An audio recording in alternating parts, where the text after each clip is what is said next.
Fala Clube, estamos começando mais um Clubecast e no episódio de hoje temos o maior tenista da história aqui da nossa região, que simplesmente jogou com o Roger Federer na quadra Arthur Ashe, um dos maiores templos do tênis. Mas antes de mais nada, Carlitos aqui comigo. Fala Clube, boa tarde, bom dia, boa noite, depende do horário que você está assistindo. E Matheus, será que chove hoje? Não sei, hein, Carlitos? Nisso você não pode apostar, mas se você entrar no betcerto.net, você pode fazer outras apostas e muito mais. Gostou dessa? Esse gancho foi maravilhoso. betcerto.net. Obrigado, é nosso patrocinador oficial e é isso. Bora lá para mais um. Bora lá e agora sim apresentando o nosso convidado, Thiago Hernandes Alves. Prazer, Thiago. É um prazer estar com você aqui nessa mesa. Prazer é meu também de estar por aqui. Não, a gente estava conversando aqui um pouco fora do ar, já para começar assim tava falando pra ele assim, como é curioso tá aqui na nossa frente, né, cara? A gente, igual, morei em Rio Preto a minha vida inteira, então sempre ouvia as reportagens. Pô, o tenista Rio Pretense, Thiago Alves, jogou tal competição. Tenista Rio Pretense, Thiago Alves, Rio Pretense. Então, assim, é muito bacana estar aqui hoje, assim, com uma pessoa que sempre levou o nome da nossa cidade, né?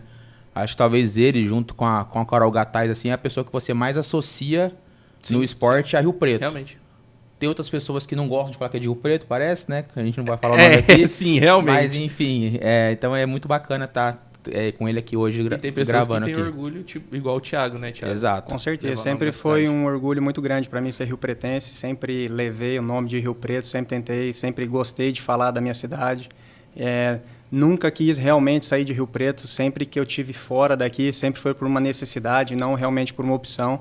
Por Rio Preto, né, desde cedo não tinha, né, um centro de treinamento, né? Então eu precisei buscar isso muito cedo, mas com certeza Rio Preto sempre teve muito forte no meu coração, e tanto que eu sempre tive oportunidade de estar fora daqui, tive oportunidades de morar fora daqui e nunca realmente consegui sair. Rio Preto sempre foi minha raiz.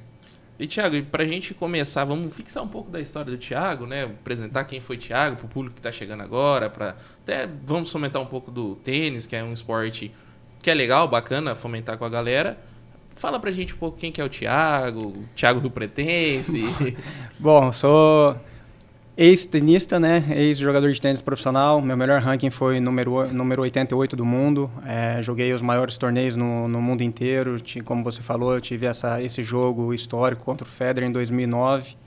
Então, e hoje, né, hoje eu tenho centro de treinamento lá no Harmonia Tênis Clube, continuo trabalhando com tênis, né? O tênis não tem jeito, tá enraizado, né, também. Então é realmente o que eu gosto de fazer, a competição. Trabalho muito ainda com a competição. E então, logo que eu parei de jogar tênis, tentei ficar um pouco fora do esporte. Fiquei 2 anos trabalhando na empresa com meu pai, né? Meu pai tem uma marmoraria aqui em Rio Preto há mais de 30 anos, então fiquei 2 anos com ele, né, dentro da empresa, que saiu um pouco da bolha que eu sempre tive inserido, né? Desde os 14 anos de idade, quando eu saí de Rio Preto realmente para jogar tênis profissional. Nunca tinha visto outras coisas. Então foi uma fase também muito importante. Gostei bastante também dessa fase que eu tive com ele, mas não teve jeito.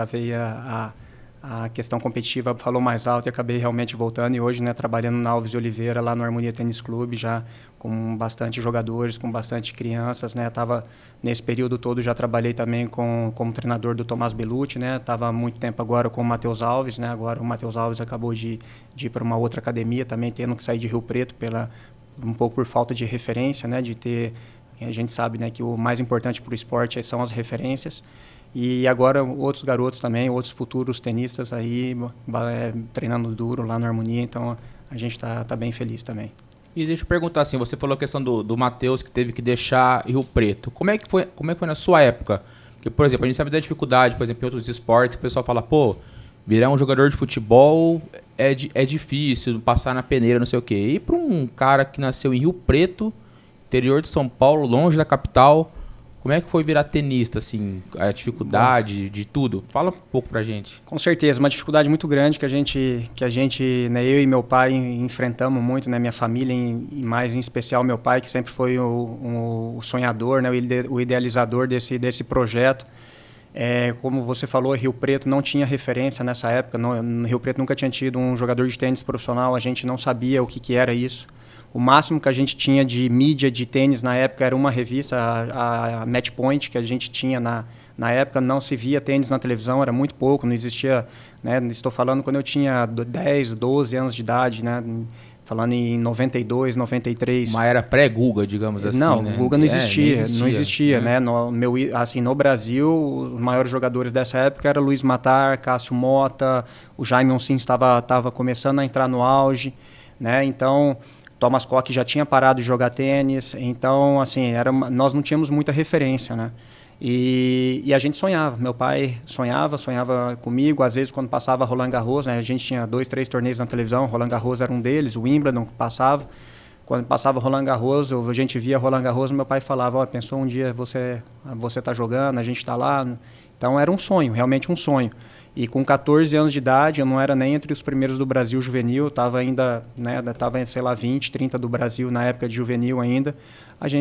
Eu tive né, meu pai me apoiando muito, a gente teve a decisão de sair de Rio Preto, né, de buscar um centro de treinamento onde tivesse uma referência, onde já tinha tido algum jogador profissional, que foi o João Soares, que é uma academia que existe até hoje em Campinas. Hoje ele já não trabalha mais com a competição, que na época estava o Sareta, o Ricardo Melo, eles também, o Sareta e o Ricardo Melo são 2 anos, eles são 2 anos mais novos que eu. Eles também eles já eram os melhores do Brasil na categoria acima minha, que era 18 anos, eu estava com 14 para 15, né? No tênis a gente joga 15, 16, 17, 18, então aquele ano eu iria jogar 16 anos. E o Ricardo e o Sareta estavam treinando na academia, então foi onde eu busquei. Campinas foi minha primeira saída de Rio Preto com 14 para 15 anos. Saí daqui no ano de 97, o ano que o Guga ganhou Roland Garros. Né, eu saí daqui em janeiro para buscar realmente um centro de treinamento onde eu pudesse me desenvolver. Né, hoje o que nós temos aqui em Rio Preto, né, hoje é o que a gente tem aqui no Harmonia Tênis Clube, né, tanto que a gente vem fazendo jogadores aí há bastante tempo já. O Edivaldo, né, meu sócio, já trabalhou com quase todos os tenistas das últimas gerações no Brasil, né? Já treinou o Bruno Soares, já treinou o Júlio Silva, já treinou o Belucci, já treinou quase todos os maiores jogadores agora da última geração. Ô Thiago, acho que você tocou num ponto importante, que antigamente passava os jogos na TV e tudo mais, né? Passava até algumas partidas na televisão aberta.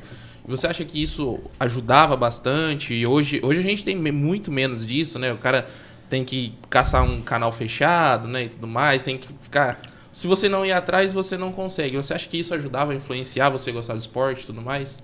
Na verdade, quando eu comecei a gostar de tênis, não existia tênis na TV aberta. Nunca existiu, né? Não tinha tênis na TV, nem na TV, era muito pouco, realmente. Depois da era Guga, 97, que o Guga apareceu, Manchete chegou a mostrar o tênis um pouco na TV aberta, a TV Manchete. Mas o tênis é um esporte muito difícil para estar na TV aberta. A gente entende essa dificuldade, porque o tênis, um dia de chuva, não tem um torneio, então a programação sempre cai. É muito difícil você ter um torneio que você não controla. E outra questão também, o jogo de tênis, ele não tem um tempo para acabar. Um jogo pode demorar 1 hora, pode durar 4, 5 horas. Né? Então ele não tem um tempo para acabar. Então a gente entende que na TV aberta o tênis não é um esporte muito viável, né? A gente entende essa questão da necessidade. Agora, a gente não pode reclamar porque todas as semanas tá passando tênis na TV. As TV pagas vêm mostrando muito tênis. Eu acho, se não me engano, isso aí depois vocês podem tirar ali, o tênis, se não me engano, é o segundo esporte mais passado na TV brasileira hoje, né? Ele passa bastante quase todos os torneios são transmitidos hoje na TV a cabo. Então a gente não pode reclamar muito disso, não. Isso ajuda com certeza, a influenciar os novos atletas? Com certeza. Agora, o que precisa ser feito muito, né, aonde a questão vai mudar muito é ter um projeto, né, ter um projeto de base, né, ter um projeto realmente de massificação do esporte. Né? O tênis realmente ainda não é um esporte massificado. O tênis, infelizmente, ainda é um esporte que tem um custo alto. A gente não consegue, né, não existe, por exemplo, Rio Preto, não existe quadra pública. Agora vamos ter a primeira quadra pública que vai abrir agora no Centro Regional de Eventos. O secretário de esporte está montando, o Fábio Marcondes está montando uma quadra ali. Então, isso precisa acontecer. A gente precisa começar a ter quadras públicas, né, no Brasil. São pouquíssimas quadras públicas, que nem você pega a história da Argentina. Por que a Argentina todo ano eles colocam 6, 7, 8 top 100 no ranking? Até agora, né, a gente estava vendo na história do Brasil, né, que a gente viu agora, 33 top 100. A Argentina põe 7, 8 todo ano. Todo ano tem 7, 8 entre os 100. Então, por quê? Muita quadra pública, muita massificação. Né? A massificação deles é muito maior. Então, a gente precisa, né? Infelizmente, no Brasil ainda está muito voltado ao futebol, né? Então, Carlitos, nós do Cidade Clube estamos dando a nossa contribuição, que é trazer o conhecimento, mesmo que seja pequeno, a gente está... Não, exatamente, cara. Falando ainda de Brasil e Argentina, né, que é um vizinho nosso, porque não adianta comparar, às vezes, o Brasil com um país da Europa. A gente falando de Argentina, sim. E é impressionante como a Argentina era simplesmente, tirando futebol, aliás, eles ganharam da gente a última Copa América, mas é impressionante como no resto, assim, nos esportes coletivos, até no tênis, que é individual, como eles têm essa diferença, né, cara, eles... Tem uma seleção boa de basquete, rugby. No tênis agora, essa informação eu não sabia. Tênis é muito coloca forte. todo ano 6, 7, 8 atletas no top 100. Então, assim... E no Brasil a gente debate esse negócio de investimento e parece que não muda, né, cara? A gente tá aí vou fazer 34 anos e parece que eu ouço isso desde moleque. Desde Atlanta em 96, que vai lá do nada aparece um atleta que vai bem, aí o pessoal debate na semana seguinte.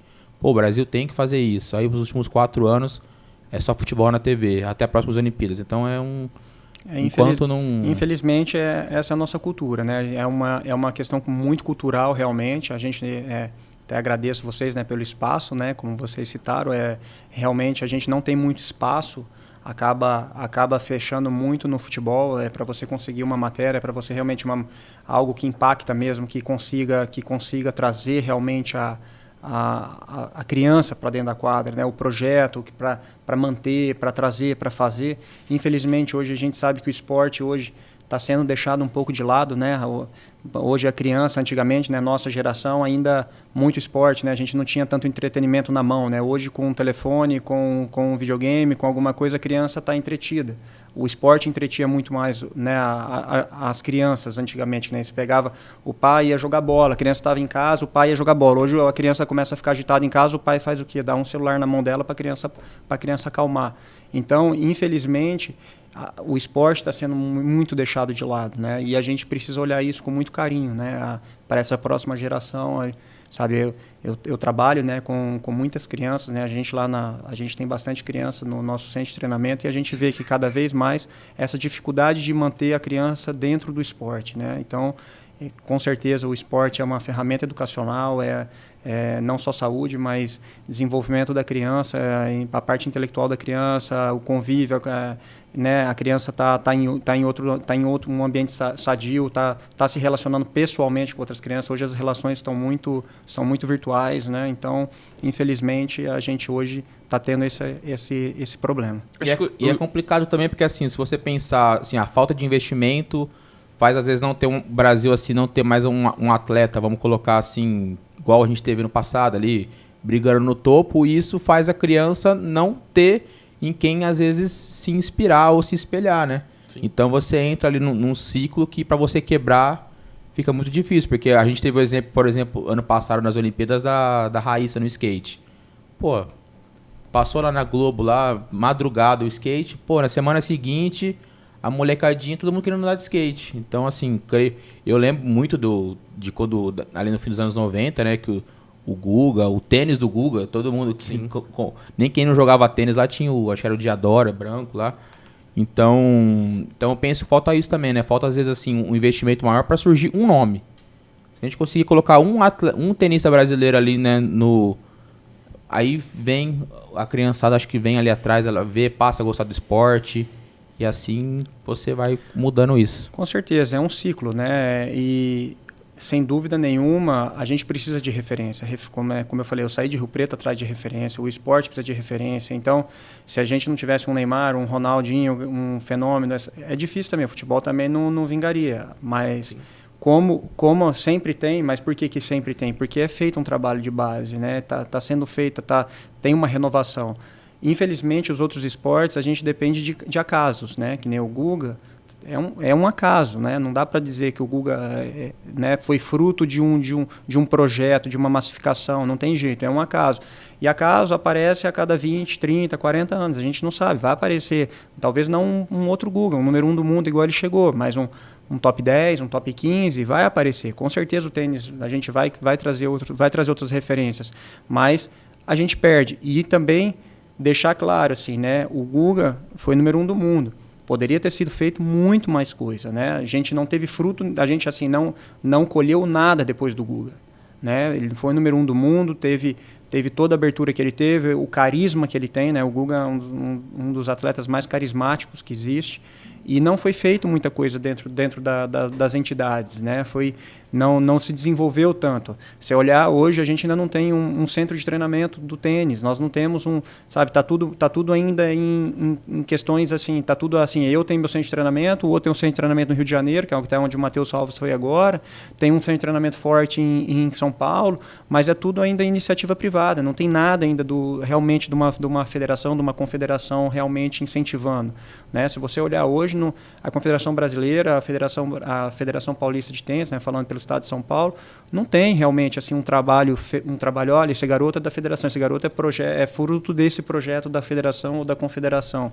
Então isso acaba perdendo demais, né? Então, claro, igual como você falou, que nem nas Olimpíadas, o skate foi muito forte, né? Eu tive agora num evento em Comandatuba, o pessoal estava lá, o Pedro Barros, estava o pessoal todo. Realmente, agora foi o momento deles, mas o skate já é um esporte que vem, né, um esporte já da rua, é um esporte do povo, é um esporte já que todo mundo, né, a criançada, né, eu não andava de skate, eu andava de roller, mas a gente se relacionava muito na época, né, acho que todo mundo já teve alguma coisa de andar ou bicicleta, ou roller, ou skate, a criança sempre teve, né, e agora eles estão agora colhendo o fruto disso aí, né? De um trabalho que foi feito há algum tempo atrás, né? Vem sendo feito já, como Sim. O surf está sendo feito, Sim. Né? O surf vem fazendo um trabalho muito bom já há algum tempo, né? E aí agora os outros esportes precisam também tirar proveito disso, né? E até falando de referência, uma opinião pessoal até minha e até de muitas pessoas, eu acho que pós-Senna, o Guga acho que é o maior ídolo que a gente teve depois do Senna ali. E o último ídolo brasileiro que a gente teve. Você não acha, Thiago? Sim, tirando o futebol, sim. Eu acho que ainda no futebol nós tivemos Romário, a gente tem Ronaldinho Gaúcho, mas fora do futebol, com certeza. Né? O Guga ele é um ser humano iluminado, ele é diferenciado. E assim, pelo menos na minha bolha, assim, cara, das amizades que eu tenho, assim, o Thiago falou a questão do tênis ser o segundo esporte mais que passa na televisão. Eu acredito que na minha, assim, o tênis talvez seja o segundo esporte mais praticado, cara. Eu tenho muito amigo que joga, que nem todos, né? A gente tá até comentando essa dificuldade que é assim, às vezes você, vamos jogar tênis. E uma pessoa que nunca, igual eu, por exemplo, joguei acho que tênis 3, 5 vezes na vida. E eu tinha muita dificuldade, cara. Então chegou a hora que eu cansava, mano. Eu não sei nem como pega meu saque não pode. Cada 10 saques, 3 passa só da... Então você vai meio que desanimando, assim. Mas é impressionante como a galera gosta, né? Pegou o gosto, gosta de praticar, gosta de assistir. Então, aí voltando assim ao assunto, você falou a questão tipo, do skate, do investimento e tudo mais. A gente tava comentando aqui fora do ar, assim, como às vezes... não é uma sensação, né? Mas o brasileiro tudo é mais difícil, né? Então, às vezes a gente vê um atleta que chegou... A gente estava comentando aqui, deu um exemplo de... Pô, na ginástica brasileira chegou em 16º lugar. E o pessoal fala, pô, velho, 16º? Mas, porra, mano, e o ciclo olímpico dela de 4 anos que ninguém deu nada, ninguém fez nada por ela. Então, assim, a gente passou... Aí eu conversei com um amigo meu faz uns tempos, assim, a gente tava falando assim, isso aí, tipo, cara... Como a gente tem que dar valor, por exemplo, um cara chegar em umas Olimpíadas já é muito difícil. Quando um brasileiro chega, cara, já tem que dar parabéns, porque pra ele estar lá foi muito, muito complicado, assim, porque nada vem fácil, né, pra gente aqui no geral. Sem dúvida, né? Acho que o brasileiro, assim, é difícil falar um pouco sobre isso, mas acho assim, ele precisa valorizar mais o que a gente tem aqui, né? O brasileiro tem que valorizar mais o que nós temos, né? A gente tem um país difícil, é um país, né, que a gente sabe que, igual você falou, é um pouco mais sofrido, a gente sabe que a gente tem a dificuldade realmente de conseguir, sofrido que eu falo assim, a dificuldade de conseguir realmente patrocínio, de conseguir apoio, de conseguir estrutura, que nem o brasileiro ele aposta muito, né, que nem as empresas no Brasil eles apostam muito no que já deu certo, eles não apostam no que pode dar certo, e é um erro, porque é muito mais barato você apostar num jovem talento do que você apostar já depois que ele já está famoso, ele fica mais caro, né? Então, o investimento tem que ser feito na base. Né? A base precisa mais de investimento. O esporte no Brasil precisa mais de investimento. E com certeza, chegar numa Olimpíadas, para você chegar ali, você já está entre os melhores do mundo. Então, só aí já tem que bater palma, né, para esses atletas que estão lá. Né? A gente tem muito essa dificuldade, né, de realmente, né, valorizar esses atletas. Né? O brasileiro, ele valoriza... Está muito acostumado só a valorizar quem ganha, quem realmente, né, quem realmente tá no topo. Mas só de estar ali entre os melhores, porque estar ali você tem que estar entre os melhores, não é fácil. Em toda profissão, né, não é fácil você chegar assim. Eu brinco com a minha esposa, que ela é de São Paulo, né? E eu falo assim que Rio Preto é a cidade que o pessoal ama rodízio, né? Tipo assim, você pode estar um restaurante com preço tal... Um prato maravilhoso por R$50, só que o rodízio é R$29,90. Você fala, mano, eu vou no rodízio, tipo, dane-se, quero comer. Então, aí a analogia que eu vou fazer é o seguinte, a gente foi questão de patrocínio, você sofreu muito também pelo fato de ser um atleta de um esporte individual? Às vezes na hora de buscar um patrocínio, o cara falava assim, mas por que eu vou patrocinar o Thiago, que é um atleta, sendo que, sei lá, posso colocar uma equipe, tipo, no Rio Preto, no América, ou numa equipe aqui do... Tinha esse tipo de dificuldade também por ser, além de um esporte diferente, o fato também de ser uma pessoa só, por exemplo? Com certeza, o esporte individual é mais difícil, né? Você buscar o recurso, você buscar um patrocínio, o patrocínio realmente aparecer. Porque a visibilidade é um pouco menor, né? Um atleta, né, acaba sendo menor. Eu graças assim ao empenho do meu pai, graças aos meus resultados e de ter encontrado pessoas, eu não posso dizer que eu não tive o apoio. Eu sempre consegui fazer meus calendários, eu sempre consegui realmente me organizar para ter realmente um calendário adequado. Mas eu sei porque eu passo isso, que nem hoje eu tenho atletas, tenho tenistas ali que treinam comigo, que estão buscando o tênis profissional, mas que encontram dificuldade. A gente vai montar um calendário agora mesmo, né? Tenho vários atletas que precisam jogar, tem alguns torneios na Colômbia e vão ter para outra categoria alguns torneios na Bolívia. Muitos não vão por falta de recurso, né? E eles têm nível para jogar os torneios, né? E não vão porque é difícil, realmente, como a gente comentou aqui, né, fora do ar, uma viagem dessa custa caro. E a gente sabe que não é só essa, não é essa que vai salvar, não é essa viagem, por mais que ele vá lá e ganhe, ele vai voltar daqui 2, 3 semanas, ele tem que gastar de novo, ele tem que ir para outro torneio, tem que estar jogando. Então, realmente, é difícil você conseguir um recurso, não é fácil, né? E cada vez mais, né, o que vem acontecendo muito no Brasil, né, como teve muitos patrocínios lei de incentivo ao esporte, hoje em dia está muito difícil você conseguir realmente um patrocinador para colocar a grana sem ser dinheiro incentivado, né? Porque a gente sabe que através da lei de incentivo a empresa ela deduz imposto. Então é complicado essa questão, né,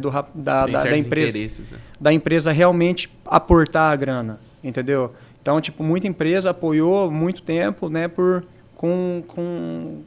através dessa lei do abatimento, né, de ICMS, né, estadual, né? E essa até a questão da dificuldade, porque o cara, além de ele ter o preparo, o treinamento, estar bem fisicamente, ele tem que ter ele tem ainda que ter cabeça para ir atrás de patrocínio e tudo mais. Aí se ele não consegue, ele já não fica legal mentalmente porque ele não vai nem tal torneio, né? Essa também é a dificuldade. E o que atrapalha um pouco também é a relação com a família, né? Às vezes o pai aposta muito, né? E aí acaba cobrando o resultado do filho, né? Então essa questão é uma questão também muito, muito complicada. Ela é bem profunda, né? Porque às vezes o pai vai lá, faz um esforço, né? Para o atleta viajar, né?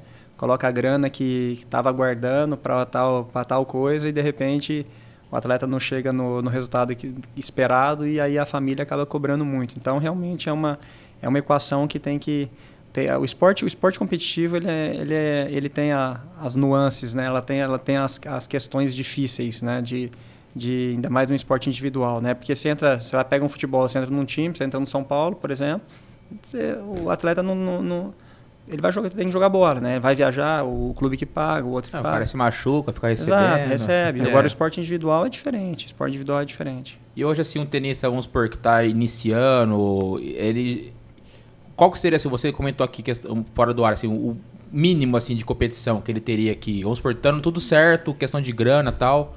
Qual que é as competições, assim, tenista, mínimo que... Por exemplo, vamos falar pelo Matheus Alves, né, que é Rio Pretense, tá? Então, que é o que a gente tem que seguir torcendo aí, levar o nome Alves, né, seguir, tá dando continuidade ao não nome. É parente? Não, é coincidência. O pessoal perguntou, né, será que... Dando continuidade aí ao nome Alves, que nem o Matheus, né, eu trabalhei com ele dos 14 até os 20 anos dele, né, que a gente parou de trabalhar agora em novembro.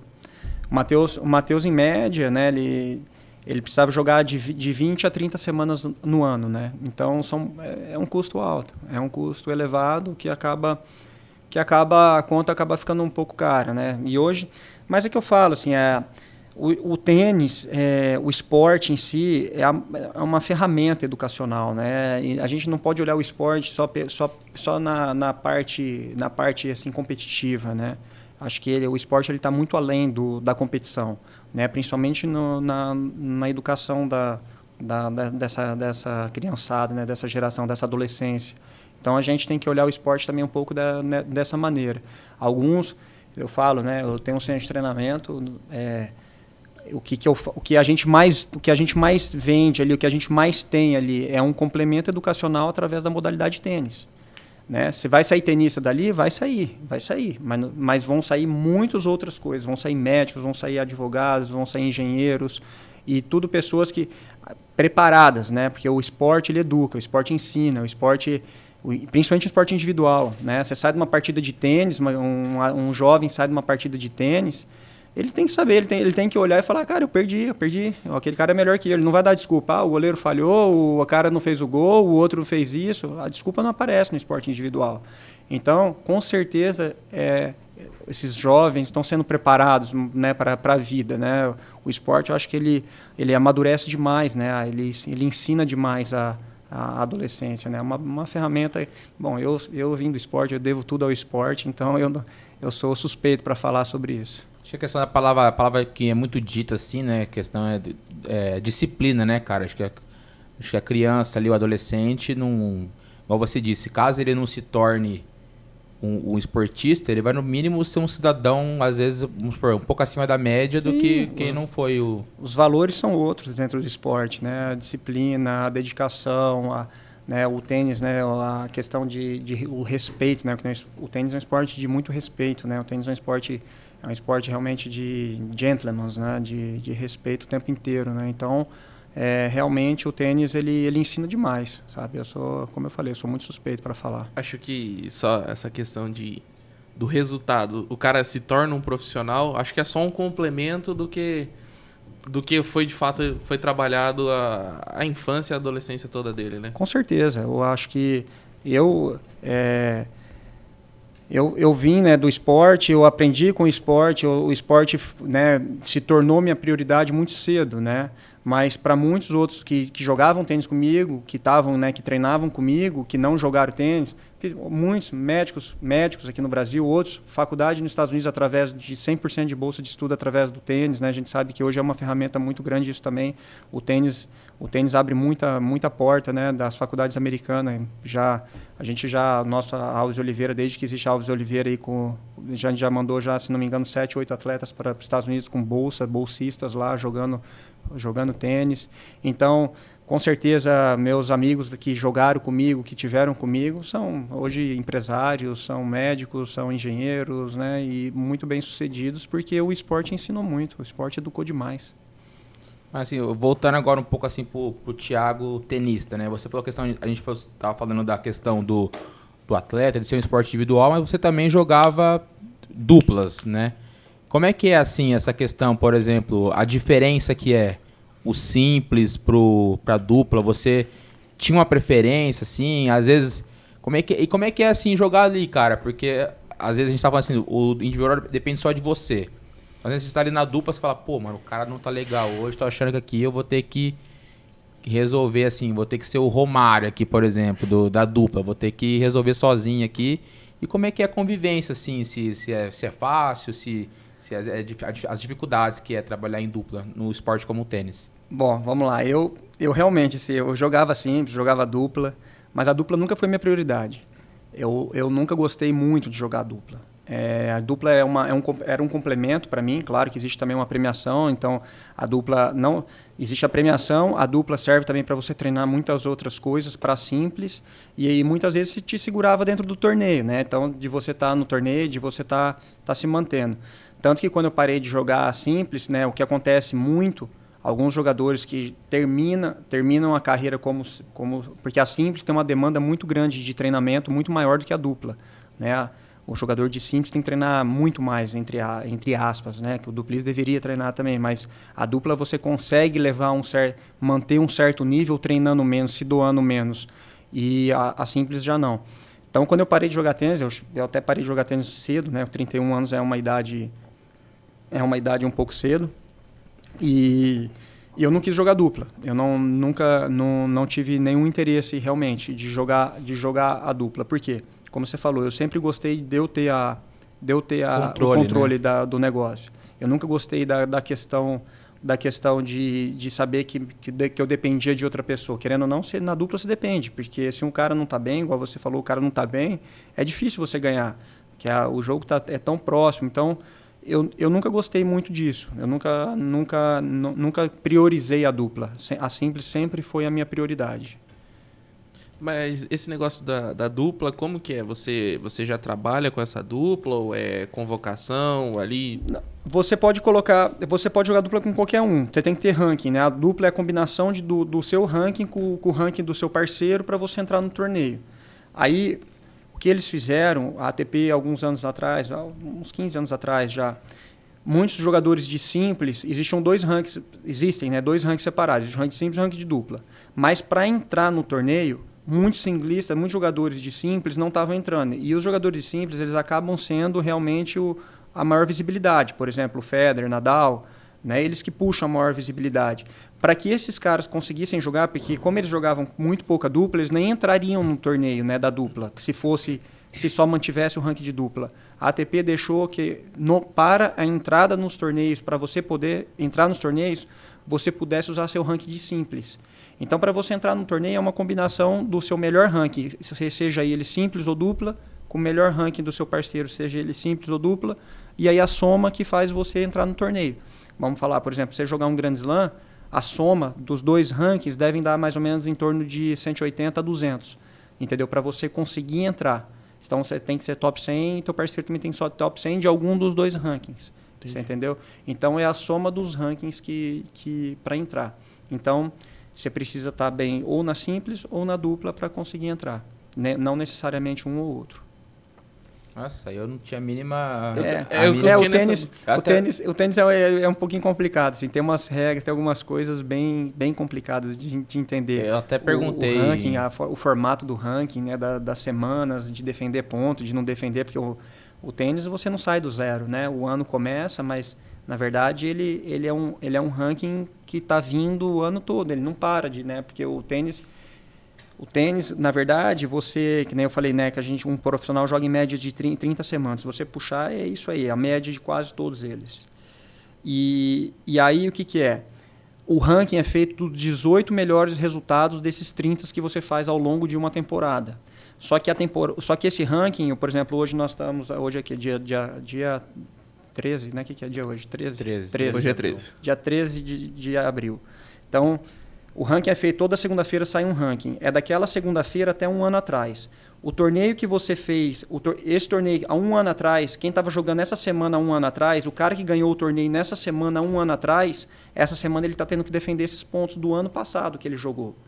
Aí, quem tá jogando essa semana, esse ranking entra no torneio. Então, ela é uma roda que vai andando em espiral. Sai um, entra uma semana. Sai outro, entra outra semana. Se você tem um ponto naquela semana, ele vai ser eliminado do seu ranking. Você vai ter que colocar outro resultado. Entendeu? Então, tipo, chega janeiro, não sai janeiro, 1º de janeiro, zerou todo mundo, vai sair do zero. Não, é feito todo um ciclo. Ele anda em ciclo, é um pouco difícil de entender. Então não é nada fácil você ficar por muito tempo no top 1. Não, por isso, é muito difícil você manter. Mas o que você faz numa temporada, na outra temporada você tem que repetir também, para você manter os mesmos pontos. Claro, você pode trocar os torneios, mas Mas naquela semana você cai. Se você jogou bem essa semana do ano passado, nessa semana, há um ano atrás, se você fez um resultado grande, se você jogou mal essa semana, teu ranking vai cair. Porque aquele resultado já não vai fazer mais parte do seu ranking. E aí, agora, se você não tem nada para defender a semana, você jogou bem essa semana, você vai somar, entendeu? É uma soma. São 18 melhores resultados ao longo desse um ano. Dentro disso, assim, então, assim como a gente trazendo assim um pouco pro futebol, né? A gente tem lá o ranking da FIFA, então tem seleções que às vezes preferem não jogar amistosos com seleções fortes, porque se perder, deixa de ganhar ali então. Então, no tênis também tem essa, às vezes, do cara falar assim, mano, essa competição acho que eu não vou, que eu não tô legal, se eu for, eu posso perder rápido, ou não, ele tá... Não, ele tem que somar. Ele tem que somar. Quanto mais ele somar, é melhor. Ele tem que somar. Ele não pode deixar de somar. Então, porque se ele não fez... É de um ano para trás. Não é o que você... agora eu não vou jogar com esse cara, porque se eu perder, eu vou perder ponto. Não, isso não existe. Você tem que somar toda semana. E, além de tudo, existe a premiação, né? Toda semana você jogando, você vai ter premiação. Todo torneio tem premiação. A premiação de torneios, a participação já, como é que é? Já tem alguma coisa? Todo torneio profissional, desde a primeira rodada, você já tem uma premiação. Você tem claro, né? Os torneios começam hoje $15 mil, são os menores torneios, né? Que são os futures, né? Que ele parte de $15 mil, e $15 mil é para dividir entre todos os jogadores do torneio. Não é assim, o torneio é de $15 mil, então o campeão ganhou $15 mil. Não, um torneio de $15 mil, o campeão ganha mais ou menos $2 mil.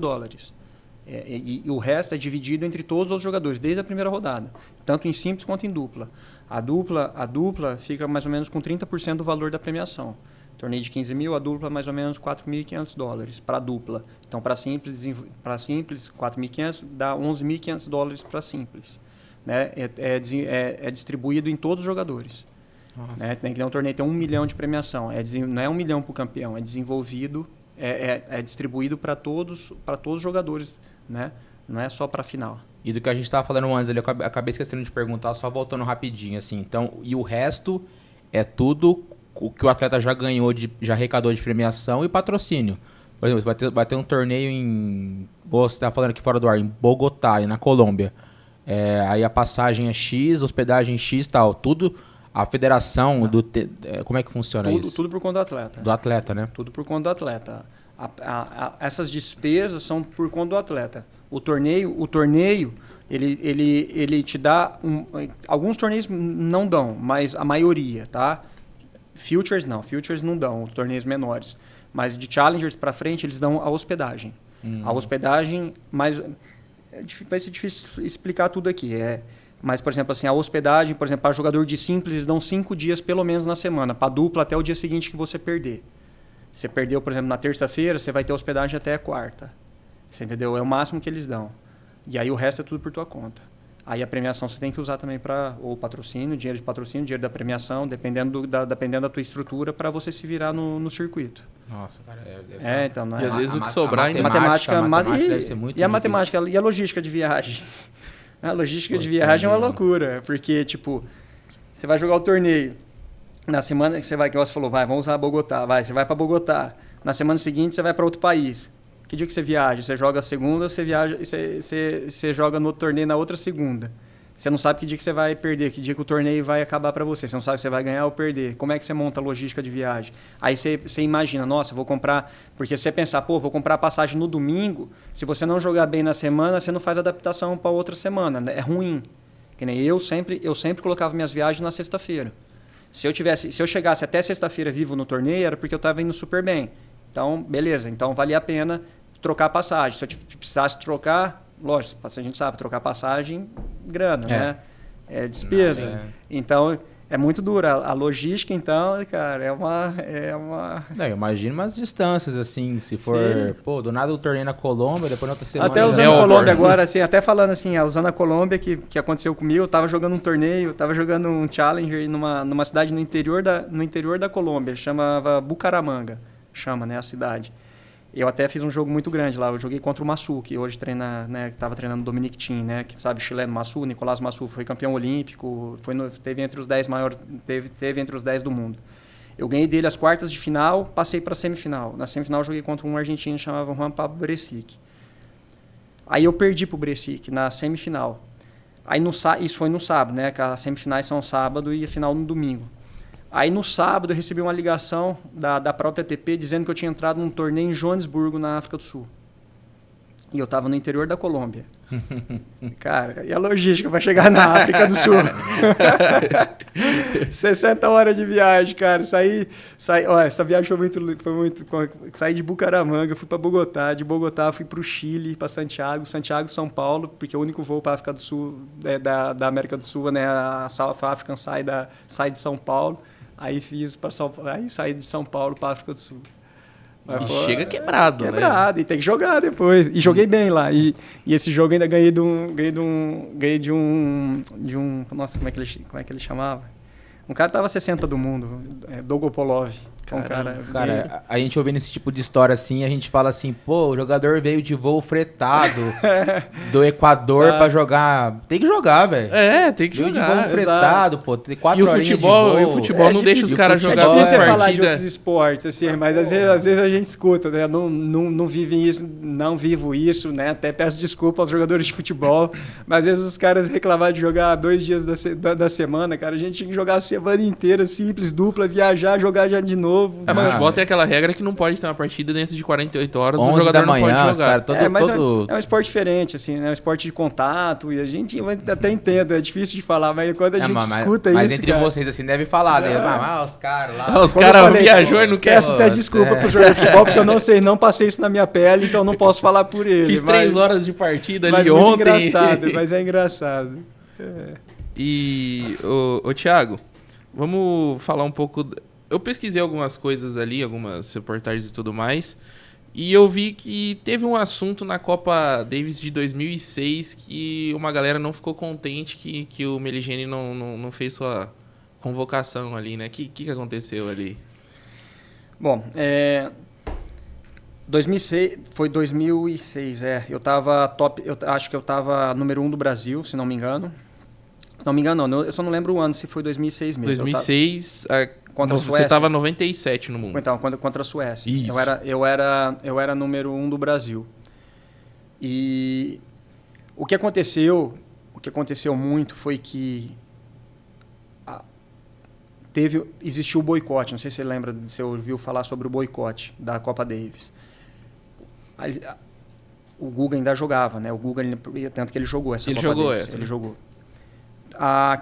O que vinha acontecendo foi que teve um boicote, todos os atletas aderiram, não todos não, 90% dos atletas aderiram ao boicote, Guga, Sareta, o Meligeni acho que não, o Meligeni já tinha parado de jogar, mas Guga, Sareta, André Sá, todos eles aderiram, Ricardo Melo, aderiram ao boicote, que era para trocar a Confederação Brasileira de Tênis, o presidente da Confederação Brasileira de Tênis, e colocar um novo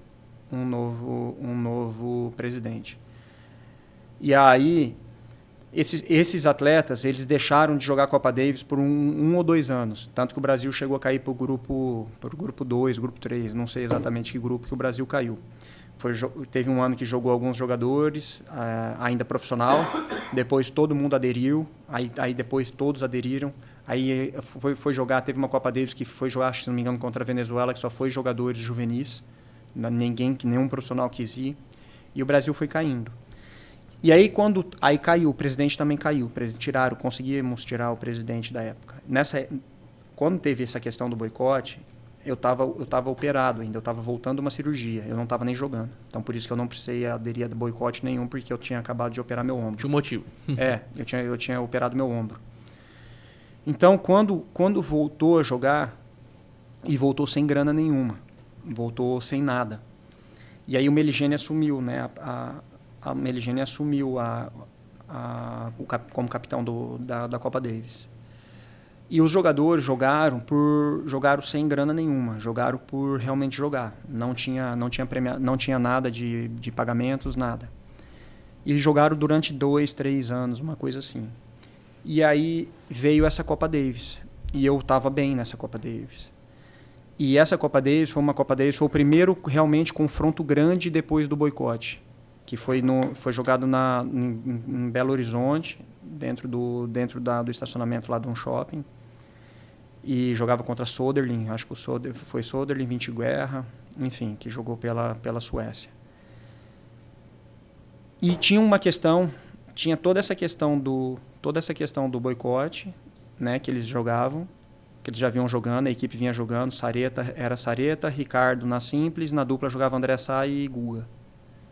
E aí teve essa questão e teve também o fator que o Meligeni, né, que ele usou muito esse fator e realmente esse fator existiu, tá? Não tenho, assim, o Meligeni não tem nada, sabe assim, acho que ele é capitão, ele que escolhe quem joga e quem não joga, ele que escolheu, estou só comentando, né, o que aconteceu. E eu não tinha experiência, realmente, eu não tinha jogado nenhuma Copa Davis. Eu estava como número 1 do Brasil, os outros jogadores realmente estavam bem abaixo de mim no ranking, não falando de nível, porque o nível do Sarri e do Ricardo é inegável, são 2 jogadores muito bons, né? Só que tinha essa questão também de eu não ter experiência, e o Meligeni usou muito desse fator, né, do fator da experiência. E foi essa a justificativa que teve. E teve isso aí. Algumas pessoas falaram e tal, mas para mim tudo mas normal. Nada que comprometesse... Eu estive na Copa Davis, eu fui treinar. Sim. Eu estive lá, eu fui treinar com eles, eu estava junto, né? E ele quis manter o time que vinha fazendo todo o trabalho, né?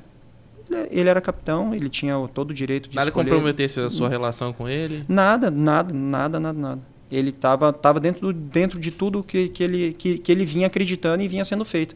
Tanto que o Sareta jogou demais, né? O Sareta ganhou até do Vinterguerra esse confronto. Tem um comentário que o pessoal falou bastante. O Melo, acho que ele não jogou bem, né? O Melo não jogou bem, mas o Melo... que trocasse o Melo por você. Não, mas se o Meligeni tivesse trocado, eu teria jogado no lugar do Sareta. Eu não teria jogado no lugar do Melo, porque o Melo era número 2. Sim. O Sareta que não vinha jogando. O Sareta não vinha, na época, o Sareta não estava nem treinando direito, o Sareta estava muito mal, estava passando já por alguns problemas pessoais, estava, né, questão do braço dele, ele não vinha nem treinando nessa época. E o Meligeni pegou ele, falou, não, você vai jogar esse confronto, você não vou deixar de que você não jogue esse confronto, entendeu? E o Meligeni fez todo o trabalho, o Sareta foi lá e jogou demais. Se fosse para seguir ranking, se o Meligeni tivesse que seguir ranking, era eu e o Ricardo. Só que ele era capitão, ele tinha que escolher quem ele quisesse, entendeu? Sim. E, na verdade, ele escolheu bem. Ele escolheu bem, porque o Sareta jogou pra caramba, entendeu? Porque ele não teria que levar... Se fosse pra falar assim, ele não teria que ter levado o Sareta, que não vinha jogando bem na época. Mas o Sareta foi no confronto e jogou demais. Então polêmica acabada aí. Sim. Né? Polêmica acabada aí porque ele jogou muito. Então não tinha... mas podia ter tirado o Melo. Mas ele não teria que tirar o Melo. Teria que ter sido eu e o Melo. O Melo ia jogar de qualquer maneira, se fosse para seguir ranking, você entendeu? Então é tudo questão de polêmica mesmo, nada mais do que isso, coisa mais natural do que aconteceu. Teve toda essa questão do boicote, que eles já vinham jogando, era uma equipe que vinha jogando, né? E ali chegou a hora deles de realmente, né, os caras roeram o osso na hora de jogar realmente um confronto que fosse... Jogaram sem televisão, foram jogar a Copa Davis na Colômbia, na Colômbia na época não tinha nem nenhum jogador expressivo, na época ainda eles jogaram, entendeu? Sem nenhum salário, sem nenhum pagamento. E aí chegou na hora ali e foi feito, e foi jogado muito certo. O Meligeni, acho que ele tomou a decisão correta ali. São coisas que a mídia também gosta de Exato, criar. É polêmica. Quando eu vi reportagem assim, eu até pareceu assim que dava a entender, né, que, pô...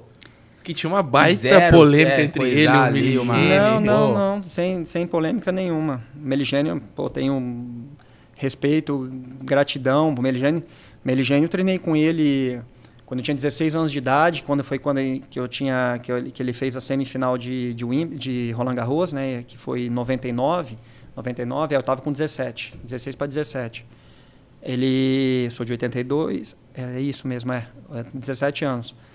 Ele fez a semifinal de Roland Garros, eu com 16 para 17 anos, eu treinei 2 semanas com ele, ele estava 30, 40 do mundo, na época 20 do mundo. Foi quando ele teve o melhor ranking, né? Foi no que a gente viu, 99, que ele estava com o melhor ranking.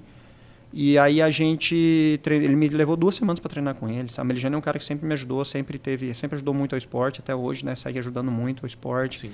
Então, é realmente uma figura muito, muito importante pro nosso esporte.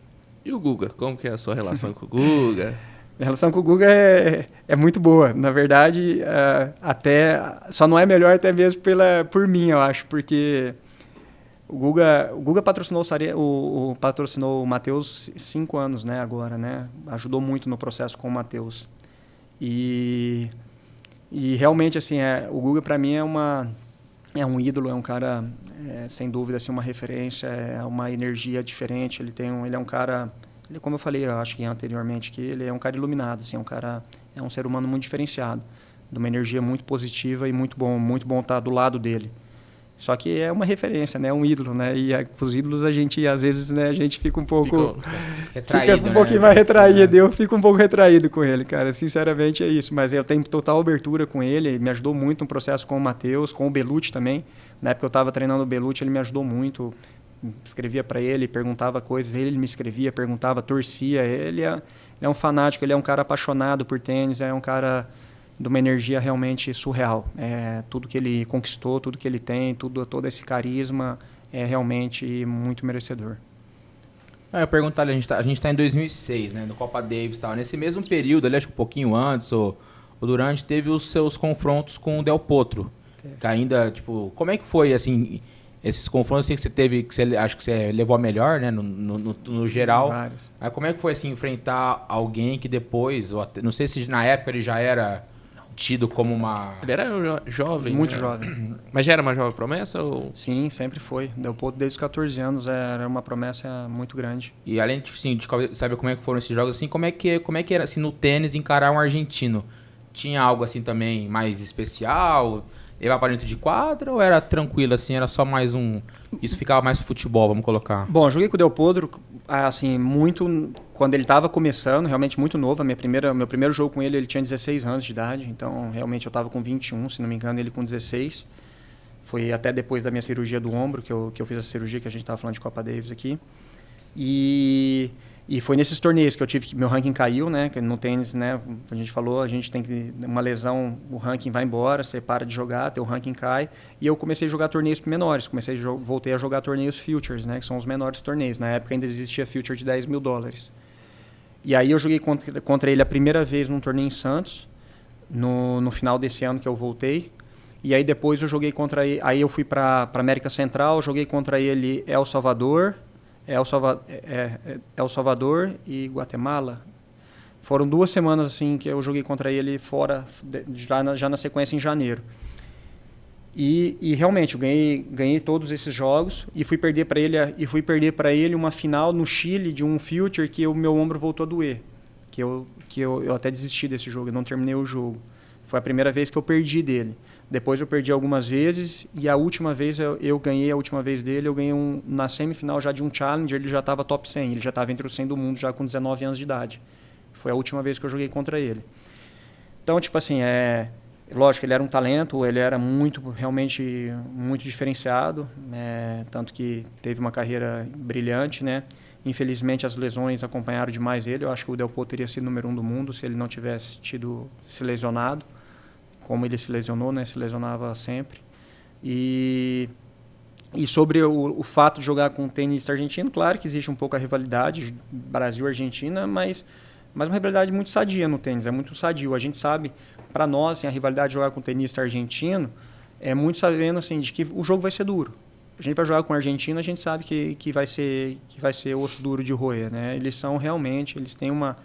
Eles são muito lutadores na quadra, eles têm uma característica realmente diferente de garra, de persistência, e realmente é difícil vencê-los, né? No argentino é realmente osso duro de roer. Prevalece aquele bordão do Galvão, ganhar é bom, ganhar da Argentina é muito melhor? É bom sim, mas ganhar... Tem um gostinho especial. Ganhar é bom demais, sendo argentino, de onde for, é muito bom.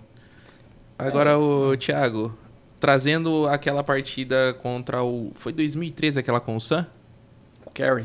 Sim. Foi 2013? Foi 2013. Até conversando... Foi o ano que eu parei. Gente conversando nessa semana, que eu ia trazer o Thiago e tudo mais, ali no grupo. E lembramos que assistimos essa partida pela televisão e... Pô, foi sensacional aquela partida, você jogou demais. Sim. Comenta um pouco pra gente daquela partida. Bom... Minha história com Copa Davis começou um pouco nessa daí que você falou, né, que a gente falou antes aqui contra a Suécia. Eu sempre tive uma vontade muito grande de jogar Copa Davis. Copa Davis para mim sempre foi assim uma prioridade. Até mesmo quando eu machuquei em 2010, que eu tive uma lesão grave nas costas, eu pensei em parar de jogar tênis. Que eu fiquei 9 meses parado. E um dos gatilhos que eu usei para eu voltar, para eu ter força, um dos objetivos era voltar a participar de uma Copa Davis, né, que era uma meta minha, que eu coloquei. Eu quero voltar a jogar uma Copa Davis. Eu já tinha jogado contra a Croácia, um confronto, e eu queria voltar a jogar uma Copa Davis. Se você perguntar, a minha maior frustração como tenista foi não ter jogado Copa Davis dentro de Rio Preto, as duas que tiveram em Rio Preto. Essa é a minha maior frustração como tenista. Eu queria muito ter jogado naquela quadra no Harmonia, 5, 6 mil pessoas. Eu tenho certeza que teria sido assim, uma experiência incrível para mim. Teria sido, sinceramente, eu acho que teria sido mais do que até ter jogado contra o Federer. Era uma vontade enorme que eu tive. Era para eu ter jogado contra a Rússia, teve algumas coisas de confederação, teve alguns fatores que não me deixaram jogar. E, claro, eu acabei não enfrentando bem as coisas que me colocaram. E aí eu não estava bem antes do confronto. Mas Copa Davis é igual eu falei do Sareta, né? Quando você entra ali na Copa Davis, por mais que você não está bem, cara, a hora que você entra para jogar uma Copa Davis, a coisa muda demais. E aí a Copa Davis contra a Rússia foi aqui em Rio Preto em outubro de 2012, ou setembro de 2012, ou outubro de 2012. Eu não joguei. E aí em janeiro o João Suete me convocou já para jogar essa Copa Davis contra os Estados Unidos fora. Porque aqui em Rio Preto eles ganharam, né, da Rússia. O Rogerinho que jogou, né, supostamente no meu lugar, né, porque o Belucci era indiscutível o número 1. E o número 2 que sempre oscilava, né? Era eu, o Rogério e o Feijão, né? Tinha os 3 que oscilavam um pouco. Eu tinha um fator que não me favorecia, que era eu gostava de jogar mais em quadradura, né? Minha especialidade era mais quadradura. Apesar que Rio Preto é minha casa, o clube é minha casa, aquela quadra é minha casa, e então tudo favorecia. É diferente, né? Tudo favorecia para eu jogar. E também, mais uma vez, não posso falar que a convocação foi errada, porque eles ganharam. Então, como é que eu vou falar que foi errada, se o objetivo foi conquistado? Mas foi uma frustração. E aí teve esse confronto contra os Estados Unidos. Cara, difícil até de falar ali o que eu senti naquele jogo contra o Carey. Contra o Wisner eu já joguei bem na sexta-feira. E aí a chance da gente perder de 3-0 era muito grande, né? Que eu perdi do Wisner o primeiro jogo, o Tomás perdeu do Carey, também fácil. Eu perdi 3 sets pro Wisner, mas foram 3 sets duros. O Tomás perdeu fácil pro Carey. Foi 3 sets fáceis. E aí, no outro dia, o Bruno e o Marcelo jogavam contra os Bryans, né? Que eram imbatíveis, né? Era a dupla imbatível, né? Os irmãos Bryan. Eu acho que eles nunca tinham perdido um confronto até então na Copa Davis, de Copa Davis. Eles tinham ganho, todos os confrontos de Copa Davis tinham ganho. E aí o Bruno e o Marcelo tiveram aquele jogo histórico, que eles ganharam dos Bryans. E o Tomás, no dia seguinte, também eles ganharam no sábado, né? Aí no dia seguinte, no primeiro jogo, o Tomás, inspirado, ganhou do Wisner e me deixou o 5º ponto contra o Carey. Ali era meio... Era o jogo-chave, Era o jogo-chave, né? Mas se você olhasse, era um cara, né? Se você olhasse todo o confronto, a história do confronto, era que Isner, sei lá, 10 do mundo, 12 do mundo, Carey 20, Tomás 30 e eu 130. Na época, eu estava 120, 130. Ou seja, eu era o patinho feio da história. Se der, deu. Né? Tava fazendo o meu melhor, que sempre... Mas, cara, foi surreal ali. Eu elevei demais o nível, joguei demais. E eu passei todas as emoções que eu tive, que eu poderia ter como um atleta naquela quadra. Era muito difícil, assim, eu não lembro de jogos de eu sair da quadra chorando e tal. Cara, quando acabou aquele jogo, parece assim, eu chorei como uma criança, assim. Você jogou demais aquele jogo.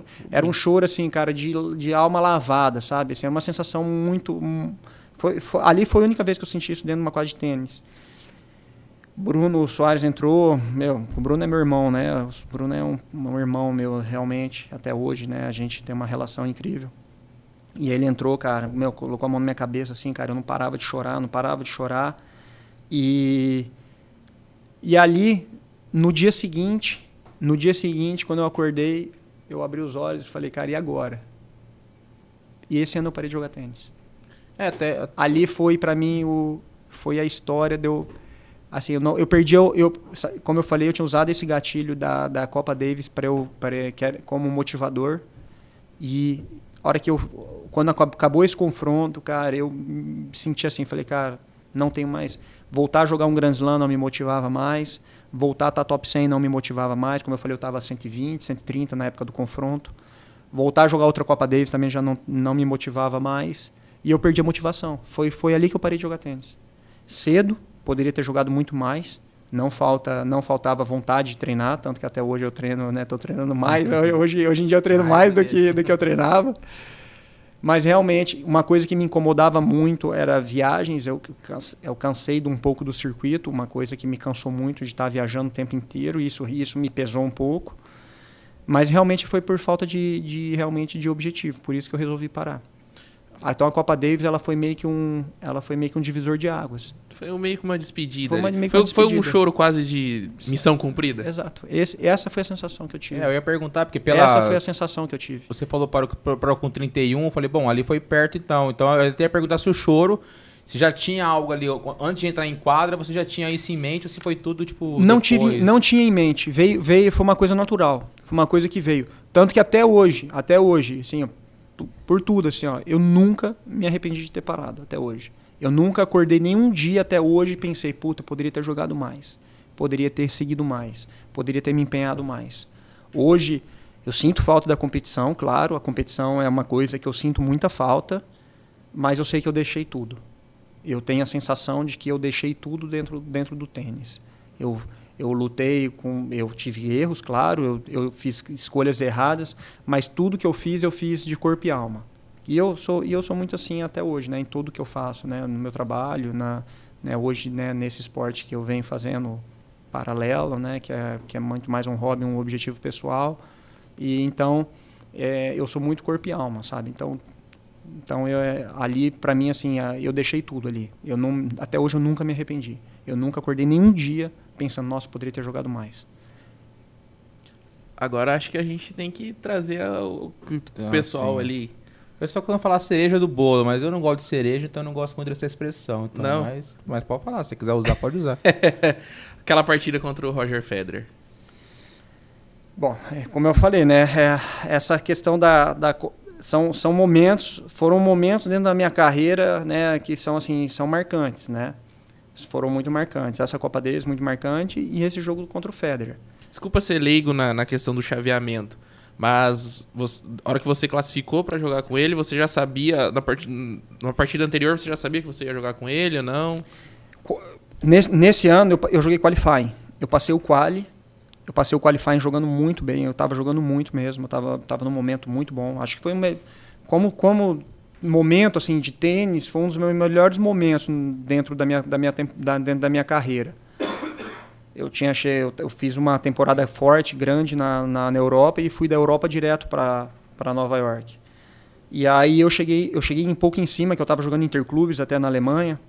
E eu cheguei um pouco em cima pro torneio, mas jogando muito mesmo. Estava jogando realmente muito bem, estava me sentindo muito bem.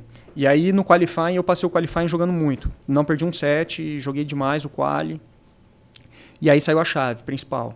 Quando saiu a chave principal, o chaveamento sai, você já olha tudo, né? Você já consegue visualizar tudo.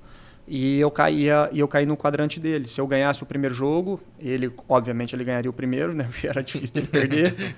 Se eu ganhasse o primeiro jogo, eu jogaria contra ele. E na primeira rodada eu caí com um cara que eu sabia que eu poderia ganhar, que era o Paul Capdeville, um chileno que eu já tinha ganhado e já tinha perdido. Era um cara que tinha um ranking parecido com o meu. E aí, no jogo contra o Capdeville, foi um jogo muito tenso. Eu joguei muito abaixo do que eu vinha jogando, porque eu me pressionei por causa do jogo. Eu queria muito jogar contra o Federer. E eu acabei me pressionando para jogar com o Capdeville. Eu não comecei bem o jogo, eu virei um jogo de 2-0, né? Eu estava perdendo os 2 primeiros sets, eu perdi os 2 primeiros sets. Eu perdi os 2 primeiros sets, não jogando bem.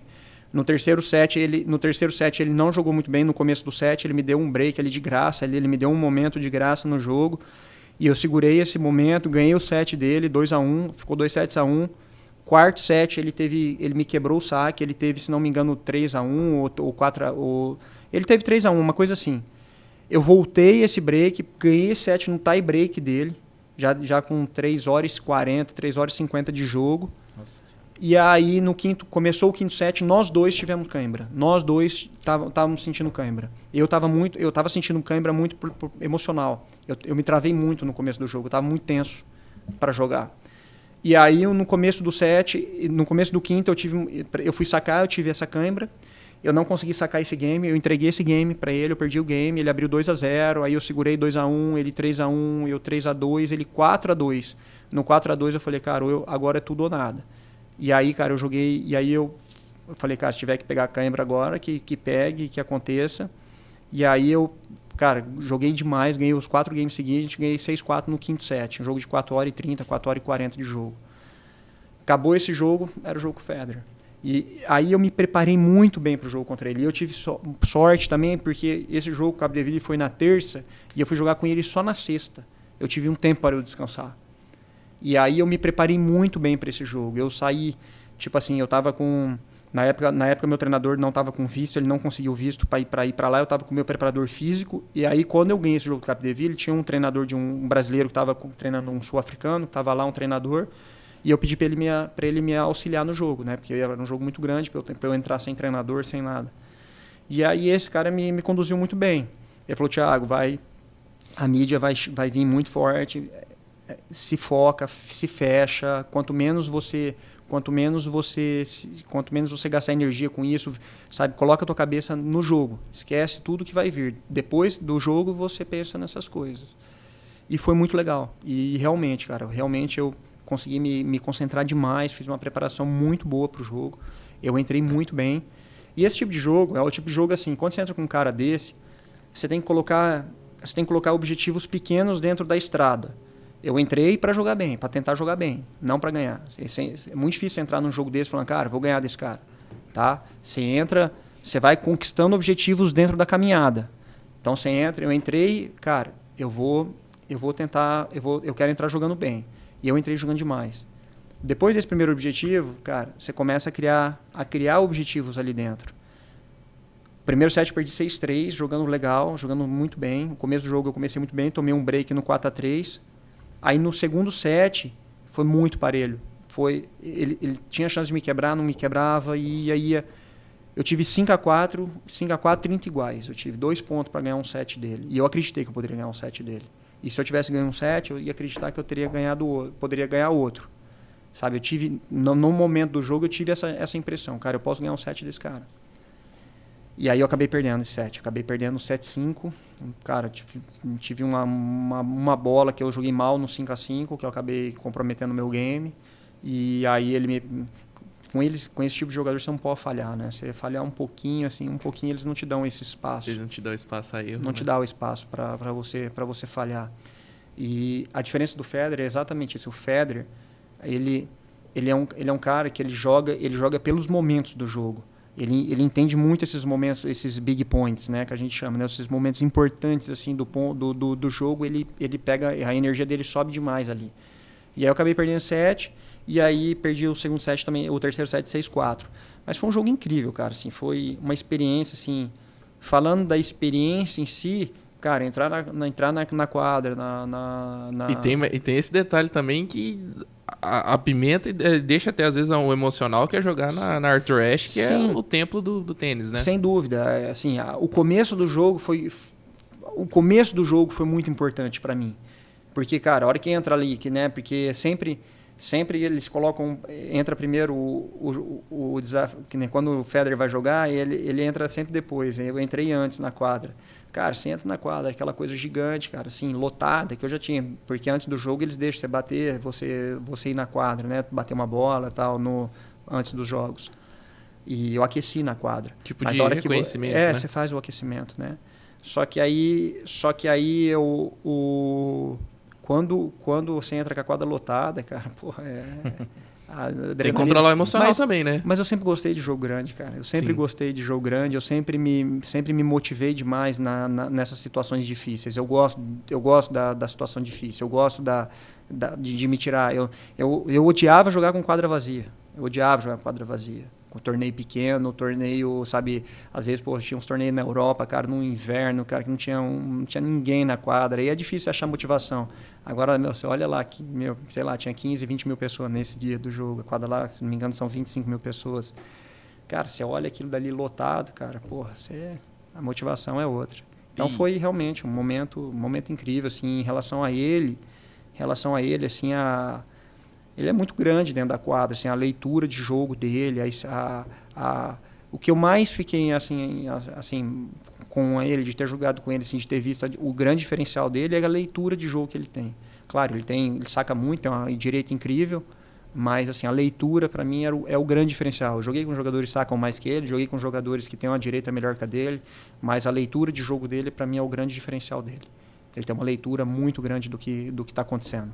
Sabe, é isso que faz dele assim diferente, que eu falei, no momento importante ele lê aquele momento, entendeu? Esse é o grande diferencial dele. Sensacional. Nesse dia aí, assim, além de tudo, por exemplo, de estar encarando uma pessoa como o Federer e tal, saber que todo mundo que tava ali, você falou 15, 20 mil pessoas, saber que todo mundo tá ali pra ver ele ganhar, também servia, assim, ali naquele ponto, assim, de buscar um ponto, você falava assim, pô, mano, pensou se eu conseguir fazer essa galera ficar um pouquinho triste, frustrada e ir pra casa vendo uma derrota do Federer? Como é que era, assim? Você alimentava um pouco ou não? O pessoal fala assim que estádio cheio motiva, né? Quando a torcida tá contra. E no tênis, como é que funciona, assim? Mesmo não tendo barulho, né? Na verdade, ali, igual você falou, o pessoal tava ali pra vê-lo, né? Sem dúvida nenhuma, não tenho nenhuma pensamento de que estavam pra me ver, estavam pra assistir ele. Mas quando é esse tipo de jogo, o público não fica do lado dele só, porque o público é jogo. Quando eu endurecia o jogo, quando o jogo ficava duro, o público gostava, porque quer ver ele jogar. O cara que pagou o ingresso ali, o cara quer, quanto mais tempo ele ficar na quadra, o cara gosta. O cara não quer chegar naquele dia lá e ver ele ganhar 6-0, 6-1, 6-0, por exemplo, e em 1h30 ir embora, e o jogo não ter. Então, muita gente me apoiou. É diferente de quando, por exemplo, ele joga com o Djokovic, que realmente a galera tá torcendo para ele atropelar o Djokovic, por exemplo, entendeu? Sabe assim, a galera não se manifesta pro Djokovic. Quem torce pro Federer não se manifesta pro Djoko. Num jogo desse, não, se manifestava muito para mim. Então, eu me conectava, foi muito legal, foi uma experiência assim diferente, né? Porque, né, todo, né, na cabeça de todo mundo ele ganharia. Então, tipo assim, o povo quer jogo. Né? Então é legal, foi legal nesse sentido. Eu achei curioso você falando antes, assim, né? Porque ia ser minha pergunta, mas você já respondeu antes mesmo de eu perguntar. Porque você falou que viu o chaveamento ali, né? Eu pensei assim, pô, será que ele vendo o chaveamento ali, ele ia torcer pro Federer perder, né? Pra às vezes pegar um cara mais numa dessa, igual você falou, já respondeu, pô, melhor coisa é enfrentar um cara desse tamanho. Eu queria enfrentar. Sem dúvida nenhuma. Eu acho assim, a gente está no esporte, eu sempre quis enfrentar os maiores, eu sempre gostei de jogar, como eu falei, desses jogos grandes, entendeu? Né, para mim, mais um torneio, mas ter enfrentado, se eu não tivesse jogado com o Federer, teria sido, que nem o US Open, eu joguei Mendró mesmo, eu joguei 3 vezes, mas joguei 15 anos, 10 anos no US Open, entendeu? Então, teria sido só mais um ano, e hoje a gente está contando a história aqui, né? A gente está contando a história que fica, né? Então, isso para mim foi importantíssimo. Ô, Thiago, já que estamos nesses pontos de ápices, quais são os maiores ápices assim, da carreira de um tenista que ele pode, que nem jogar na Arthur Ashe, jogar um confronto contra o Federer, jogar em Wimbledon? Quais são os ápices aí que depende muito, você leva pra vida? Então, dentro da minha realidade, com certeza, né? Copa Davis, jogo contra o Federer, os títulos que eu tive dos Challengers que eu ganhei, né, que ATP Tour não, mas Challenger eu ganhei 8 Challengers, se não me engano, são 8 Challengers. Então, esses são os meus momentos, né? Você perguntar para um Guga, com certeza os momentos dele são Roland Garros, né? São, sem dúvida nenhuma, Master. Então, cada um tem muito que ver a sua realidade. Para um outro tenista que não jogou no nível que eu joguei, ele tem os momentos dele, né? O esporte, ele te deixa esses momentos que são por mais dentro da sua realidade, é onde você chegou, né? Que é em toda a profissão, né? Agora, para mim realmente são esses momentos, sabe? Assim, o que realmente me motivava era tá dentro de um jogo grande desse. E hoje, assim, você comentou que foi treinador ali, né, de alguns tenistas, e hoje você trabalha com jovens talentos. que é mais difícil? Lidar com um cara que já é profissional, que já tem ali, às vezes, vamos colocar assim, uns vícios, né? Ou é treinar a molecada ali, fazer no dia a dia ali? A molecada é mais difícil. A molecada é bem mais difícil, né? Porque a molecada, às vezes, você vê que ele, assim, você fala, cara, por que esse menino tá perdendo esse tempo? Você vê, né, que assim, a juventude ela tem, né, de fazer coisas erradas, mas você tem que deixar, né, porque é o tempo dela, né? Então é mais difícil. Você fala, cara, isso aqui não dá certo e você vê ele, né? Você vê que é mais difícil, né? Com um cara já profissional, claro, você tem que entender que, né, quando eu treinei o Tomás era um cara já com vários vícios, com várias crenças já, né? Vamos falar de crenças, né? Ele tinha muita crença nas coisas dele. Só que você tem que respeitar. Um cara que foi 20 do mundo, deu certo, né? Aquelas crenças dele são importantes. Você tem que respeitá-las, né? Você não pode chegar num cara que foi 20 do mundo e falar, muda tudo isso que se dá tudo errado. Como é que você vai fazer um negócio desse, sendo que o cara chegou 20 do mundo? Ele pode não estar naquele momento. Tem algumas coisas que aconteceram para ele não estar ali. Mas ele sabe o caminho das pedras. Ele chegou lá. Ele chegou lá. Agora, um menino novo, e às vezes a arrogância do jovem, né, de bater a cabeça, de não, né, isso é mais difícil. Com certeza, trabalhar com um jovem é mais difícil do que trabalhar com um profissional. Eu ia perguntar isso também. Na semana, a gente trouxe aqui um empresário de jogadores também, e a gente perguntou isso para ele assim, que como que hoje em dia a molecada no futebol, ela perde a cabeça muito fácil. Ela com 15 anos chega num clube, não vou nem dizer um clube grande, um clube aqui da região, o moleque já acha que é jogador. No tênis também rola isso, assim, às vezes um moleque de 15 anos desponta, ganha um torneio e já começa a tratar o outro diferente. Com certeza. O esporte mexe muito com o lado emocional, né, com o ego, né, e tem que ser muito bem controlado. É claro que o tênis, né, por ser um esporte individual, e ele acaba tendo esse fator muito, muito alto. Mas é um ponto que a gente tem que, a gente como educador, como treinador, a gente tem que estar, porque o cara que sai do chão, a queda é maior, né? Porque a gente sabe que dentro de uma carreira, dentro de um esporte, não só dentro da maioria das profissões, os altos e baixos acontecem, né? Então o cara que tira demais o pé do chão, a queda é maior. Então a gente tem que estar o tempo todo, né, colocando, né, tentando trazer ele para a realidade, né? Porque principalmente no juvenil, o cara ganhou um torneio importante juvenil, não é nada, não quer dizer nada. É a mesma coisa que eu falo, o juvenil, ele serve, o juvenil, assim, como se você olhar, dentro de uma história normal, é mais ou menos, se você jogar bem juvenil, é mais ou menos um estudante que entrou numa faculdade pública, vamos falar, numa faculdade importante. Ele não tem a certeza de que ele vai ser um bom... De que vai sair, né? De que vai ser um bom profissional.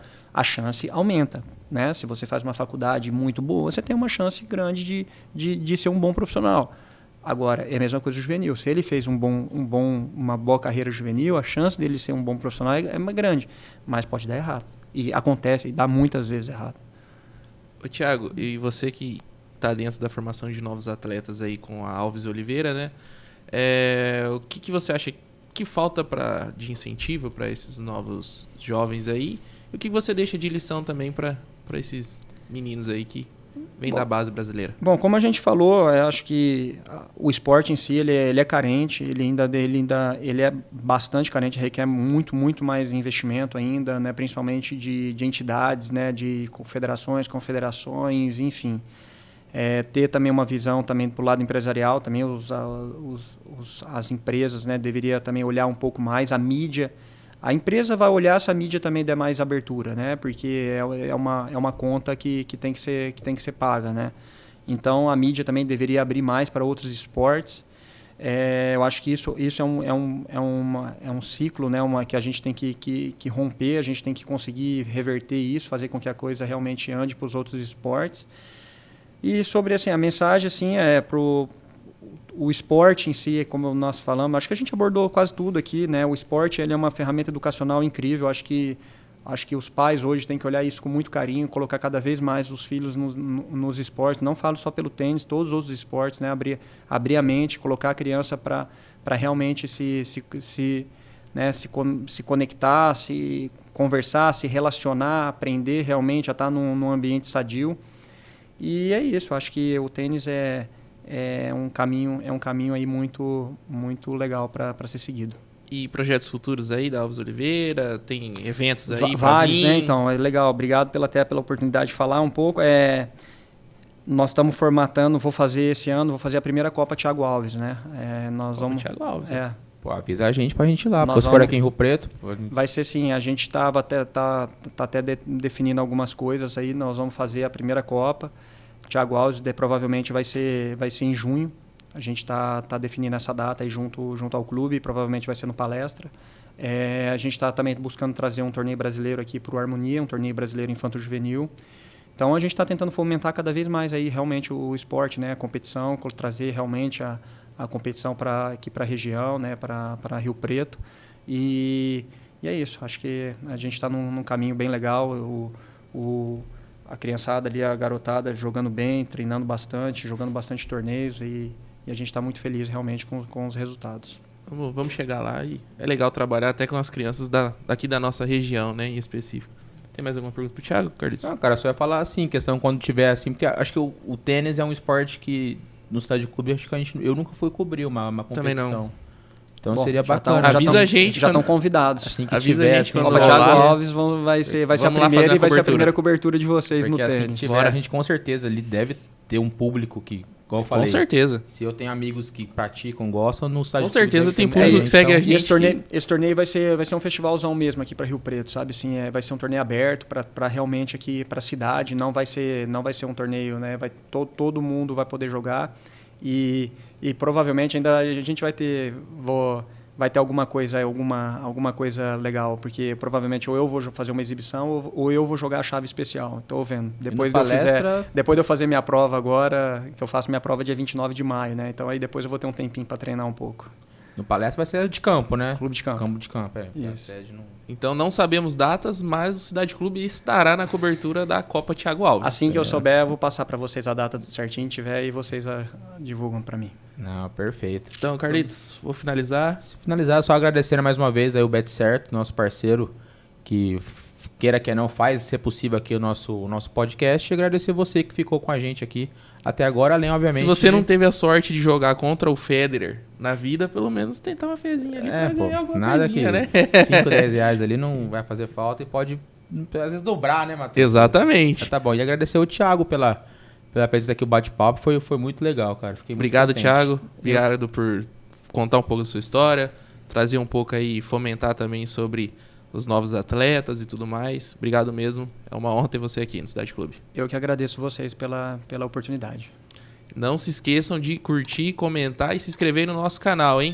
Valeu, clube! Valeu!